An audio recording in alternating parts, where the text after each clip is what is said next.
Let's start with tactic number 1. You say learn to stretch, and we're not talking about doing this. No. Although that helps too. Yoga does. Right. No. I learned to basically be open to not necessarily going in the direction that you'd want. Now, it's very difficult in a relationship that was once obviously a marriage partnership, and to now like do that, right? Because before someone had more of a passion about a certain issue and the other one we could see it, and vice versa for the other partner. But now you're sort of, we both want our own thing, but you really do need to constantly think about the child as the main focus. And I think when you do that, and I'll give you a quick example. Recently, I wanted to go away with my children on a weekend that was technically my ex-husband's weekend, because we flip every other weekend with the kids.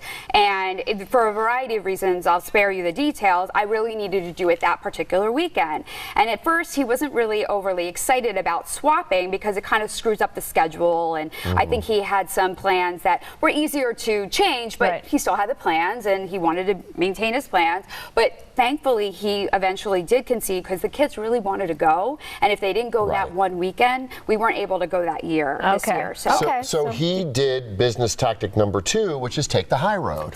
Well, yes, that, and so did I. So that situation, to stick with that, turned into somewhat of a heated discussion. And also now that the book is out, it's obviously a very bird's eye view of our relationship and the good, the bad, and the ugly, as well as some other life lessons I throw in there about working in TV news and things like that.